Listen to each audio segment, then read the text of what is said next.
Recently मैंने Veronica नामक एक स्पेनिश हॉरर थ्रिलर मूवी देखी जो मुझे बहुत पसंद आई। ये मूवी 2017 में रिलीज हुई थी और इस मूवी की IMDb रेटिंग 6.8 आउट ऑफ 10 है। ये मूवी 1991 में मैड्रिड में घटी एक सच्ची घटना से इंस्पायर्ड है, जिसकी बात मैं आपसे वीडियो के एंड में करूंगा।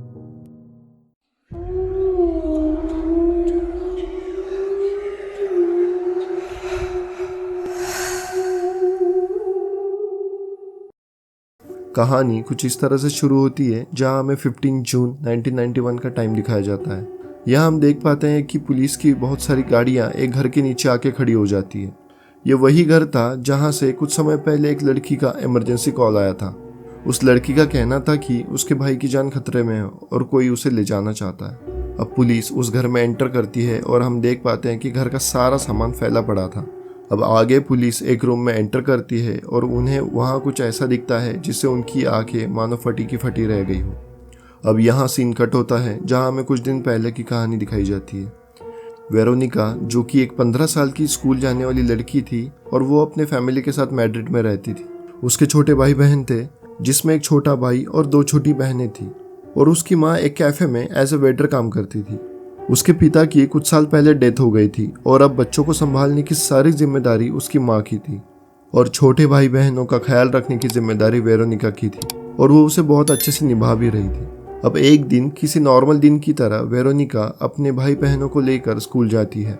अब उस दिन सोलर इक्लिप्स लगने वाला था और इसी वजह से क्लासरूम में सोलर इक्लिप्स के बारे में पढ़ाया जा रहा था और हम देख पाते हैं कि वेरोनिका का इस क्लास में ऐसा कोई इंटरेस्ट नहीं था और वो अपने दोस्तों के साथ कुछ और ही प्लान कर रही थी। अब क्लास में बताया जाता है कि इजिप्शियन माइथोलॉजी के अनुसार सोलर एक्लिप्स के दिन लोगों की बलि दी जाती थी और इस प्रैक्टिस से किसी और दुनिया से आत्माओं को इस दुनिया में बुलाया जाता था। और यहाँ ये भी बताया जाता है कि सोलर एक्लिप्स ही एक ऐसा टाइम होता है जहाँ अंधेरा रोशनी को ढक लेता है, यानी कि बुरी शक्तियों की पावर अच्छी शक्तियों से ज़्यादा हो जाती है। अब क्लास खत्म होते ही सारे बच्चों को स्कूल की छत पर ले जाया जाता है, लेकिन वेरोनिका वहां ना जाके अपने दोस्तों के साथ स्कूल के एक अबेंडेंट से रूम में जाती है जहां वो लोग औजा बोर्ड का इस्तेमाल करने वाले थे। अब यहाँ मैं आपको औजा बोर्ड के बारे में बता दूं। औजा बोर्ड का इस्तेमाल दूसरी दुनिया की आत्माओं से बात करने के लिए किया जाता है। ये एक तरह का बोर्ड होता है जिस पर एक ट्रायंगल जैसी आकृति वाली प्लेट का इस्तेमाल करके आत्माओं से बात करी जाती है। अब बैक टू स्टोरी, वेरोनिका और उसके दोस्त औजा बोर्ड को सामने रख देते हैं। अब वेरोनिका उस बोर्ड पर अपने पिता की तस्वीर रखती है और वेरोनिका अपने मरे हुए पिता से बात करना चाहती थी।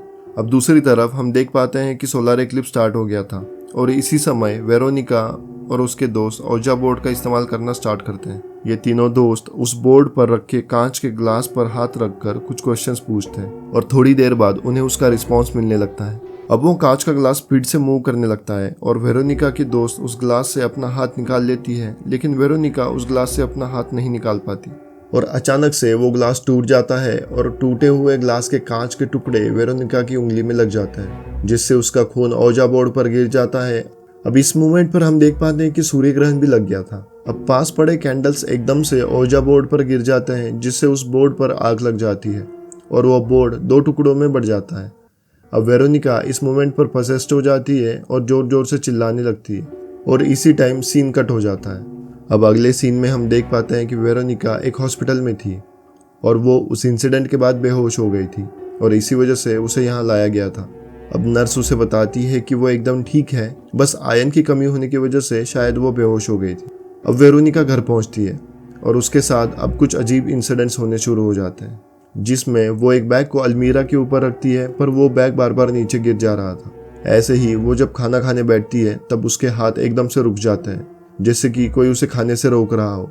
अब वेरोनिका अपने मुंह में खाना डालती है पर उसे वो निगल नहीं पा रही थी। अब इस मोमेंट पर वेरोनिका के छोटे भाई बहन डर जाते हैं। तभी छोटी बहन के हाथ से दूध की बोतल गिर जाती है और शायद इसी वजह से वेरोनिका होश में आ जाती है। अब आगे वेरोनिका देखती है कि उसके बॉडी पर किसी तरह के खरोच के निशान आ गए थे और वो खुद नहीं जानती थी कि वो कहाँ से आए हैं। अगले सीन में वेरोनिका अपने छोटे भाई को बाथटब में नहला रही होती है। अब अचानक से उसे कुछ विस्परिंग सी आवाज़ सुनाई देती है। अब ये आवाज़ सुन के वेरोनिका एक रूम में पहुंच जाती है जहां उसके रूम का दरवाज़ा अपने आप बाहर से लॉक हो जाता है। अब दूसरी तरफ उसके भाई के बाथटब में एकदम से गर्म पानी आने लगता है। अब जैसे तैसे वेरोनिका रूम से निकलकर बाथरूम में आती है तब तक उसके भाई की स्किन गर्म पानी से जल गई थी और लाल हो गई थी। अब इन सब घटनाओं से परेशान होकर वेरोनिका सोने के लिए अपने रूम में चली जाती है। अब उसे अपने रूम में उसके पिता दिखते हैं जो कि बिल्कुल न्यूड थे। अब ये सब देखकर वेरोनिका बहुत ज़्यादा डर जाती है। अब वेरोनिका अपने बेड पर सोती है, तब बेड के अंदर से कुछ हाथ आकर वेरोनिका के शरीर को बेड के अंदर खींचने लग जाते हैं। अब इस मोमेंट पर वेरोनिका का सपना टूट जाता है और ये सब वो अपने सपने में देख रही थी। अब अगले दिन वेरोनिका स्कूल जाती है और अपने दोस्तों को सारी बातें बताने की कोशिश करती है, लेकिन उसके दोस्त उसे इग्नोर कर रहे थे। वो उस दिन के इंसिडेंट से बहुत डरे होते हैं और इसी वजह से वो वेरोनिका से अलग रहना चाहते थे। अब वेरोनिका वापस उस अबैंडन से रूम में जाती है और वहाँ उसे एक सिस्टर मिलती है। उस सिस्टर का नाम सिस्टर डेथ था। वो वेरोनिका को बताती है कि वो फील कर सकती है कि वेरोनिका के साथ एक डार्क एंटिटी जुड़ गई है और वेरोनिका को उस डार्क एंटिटी से छुटकारा पाना पड़ेगा। अब सिस्टर डेथ उसे अपने पास्ट के बारे में बताती है। वो बताती है कि उसे भी ऐसे ही डार्क एंटिटीज दिखाई देती थी और उनसे परेशान होकर उसने अपनी आंखें फोड़ ली थी, लेकिन उसका कोई फायदा नहीं हुआ और वो डार्क एंटिटीज आज भी उसे दिखाई देती है। अब सिस्टर वेरोनिका को बताती है कि जो डार्क एंटिटी वेरोनिका के साथ जुड़ी है वो कोई साधारण एंटिटी ना होके बहुत खतरनाक एंटिटी है, यानी कि उसको फिर से औजा बोर्ड का इस्तेमाल करके उस प्रोसेस को पूरा करना होगा और एंड में उस एंटिटी को गुड बाय करना पड़ेगा, जिससे दूसरी दुनिया से आई वो एंटिटी वापस अपनी दुनिया में चली जाए। यहाँ सिस्टर ये भी बताती है कि उसे अपने भाई बहनों को सेव करना पड़ेगा, वरना ये एविल एंटिटी उनको भी हार्म कर सकती है। अब वेरोनिका अपने घर जाके एक बुक से एविल से बचने के लिए किसी तरह के प्रोटेक्टिव सिंबल्स को ड्रॉ करती है और वो पूरे घर में दीवारों पर चिपका देती है। अब अगले सीन में वेरोनिका कपड़े सुखा रही होती है, तभी उसे सामने वाले घर की विंडो में वो एविल एंटिटी दिखाई देती है। अब वेरोनिका डर के अपने भाई बहनों के रूम में जाती है, तब देखती है कि एक एविल परछाई उसके भाई बहनों के पास जाती है और वो सिंबल जो वेरोनिका ने उनके प्रोटेक्शन के लिए लगाए थे वो अचानक से जलने लग जाता है। उसके बाद वो एविल एंटिटी वेरोनिका के भाई का गला दबाती है। अब वेरोनिका अपने भाई को उठाती है, बट उसके भाई के अनुसार वो वेरोनिका ही थी जिसने उसका गला दबाया था। अब इस मोमेंट पर वेरोनिका बहुत डरी हुई थी। अब वो अपने भाई बहनों के साथ एक कमरे में सोती है।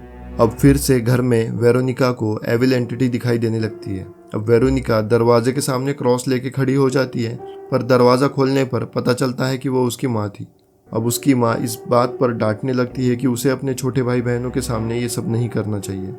अब अगले सीन में वेरोनिका सोते हुए नजर आती है, तब उसके भाई बहन आके उसके हाथ का मांस काटने लगते हैं। उसकी माँ भी एविल एंटिटी के रूप में आती है और उसके पेट के निचले हिस्से पर हाथ रखती है, जिससे उसके प्राइवेट पार्ट से खून निकलने लगता है और अचानक से वेरोनिका की नींद खुल जाती है।